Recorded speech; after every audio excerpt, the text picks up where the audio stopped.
lords, from Deuteronomy chapter 10, verse 17.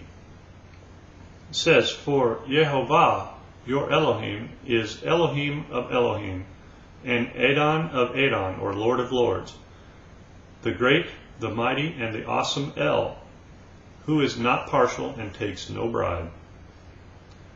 So here we see Yehovah as the Elohim of Elohim. So there are Elohim who worship Yehovah as their Elohim. In Psalm 136, verses 1 through 3, it says, "Give thanks to Yehovah, for he is good, for his steadfast love endures forever. Give thanks to Elohim of Elohim, for his steadfast love endures forever.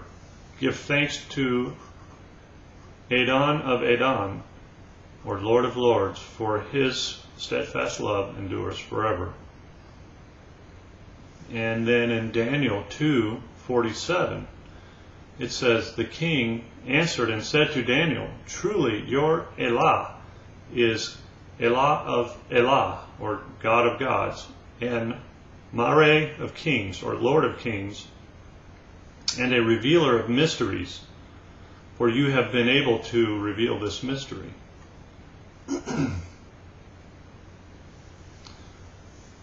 He is the Most High God.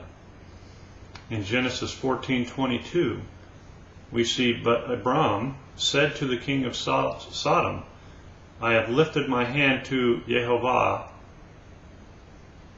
El Elyon, or God Most High, possessor of heaven and earth." And then in Psalm 7:17, it says, "I will give to Yehovah the thanks due to his righteousness, and I will sing praise to the name of Yehovah, the Most High, or the Elyon." And in Daniel 3:26, it says, "Then Nebuchadnezzar came near to the door of the burning fiery furnace." This is when he had Shadrach, Meshach, and Abednego thrown into the furnace. "He declared, Shadrach, Meshach, and Abednego, servants of Eloah." Here it has in the English, Most High God. "And come out and come here." Then Shadrach, Meshach, and Abednego came out from the fire. So he is the King of Kings and the Lord of Lords. And he is Elah, he is Eloah, he is Yehovah, he is Elohim. He sets up and removes kings. It's from Proverbs 8:13 through 16. "The fear of Yehovah is hatred of evil. Pride and arrogance in the way of evil and perverted speech I hate. I have counsel and sound wisdom. I have insight. I have strength. By me kings reign and rulers decree what is just. By me princes rule and nobles, all who govern justly." And then in Daniel 5:26, it says, in Daniel 5:26, it says, "This is the interpretation of the matter.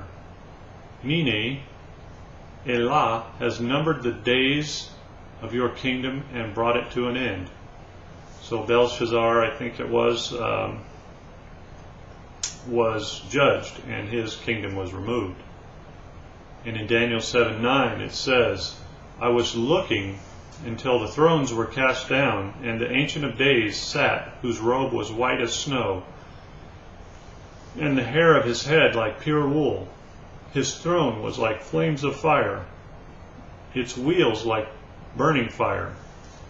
So here we see the thrones being cast down, rulerships being taken over, as the Most High, Yehovah, sets up his throne. He is referred to as the living God. In Deuteronomy 5:25 through 26, it says, "Now therefore, why should we die? For this great fire will consume us, if we hear the voice of Jehovah our Elohim any more, we shall die. For who is there of all flesh that has heard the voice of the living Elohim, or the living God, speaking out of the midst of the fire as we have, and has still lived? Psalm 84:2. Psalm 84:2 says, my soul longs, yes, faints for the courts of Jehovah. My heart and flesh sing for joy to the living El, or the living God. Daniel 6:26 says, I make a decree that in all my royal dominion people are to tremble and fear before Eloah of Daniel, for he is the living Eloah, enduring forever. His kingdom shall never be destroyed, and his dominion shall be to the end. So even Nebuchadnezzar recognized that the Eloah of Daniel was the living Eloah. His house was and shall be in Jerusalem.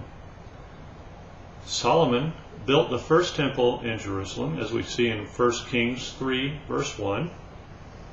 Solomon made a marriage alliance with Pharaoh, king of Egypt. He took Pharaoh's daughter and brought her into the city of David until he had finished building his own house and the house of Jehovah and the wall around Jerusalem. And also over in 1 Kings 9 verse 15.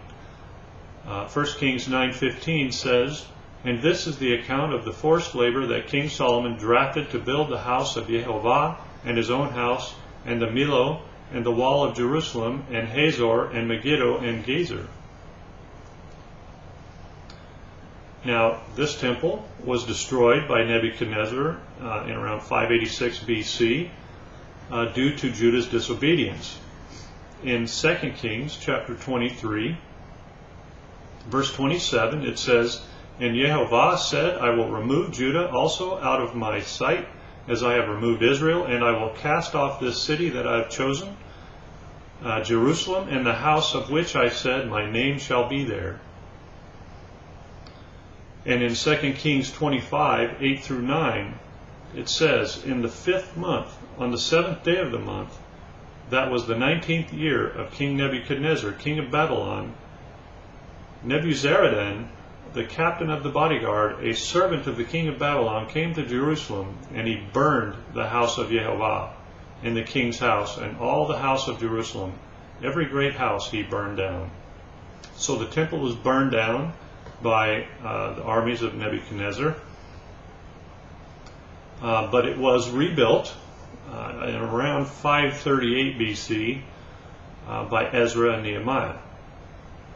In Ezra 1, verse 2, it says, thus says Cyrus, king of Persia, Jehovah, the Elohim of heaven, has given me all the kingdoms of the earth, and he has charged me to build him a house at Jerusalem, which is in Judah. Ezra 1:5 says, then rose up the heads of the fathers' houses of Judah and Benjamin, and the priests of the Levites, everyone whose spirit Elohim had stirred up, to go to rebuild the house of Jehovah that is in Jerusalem.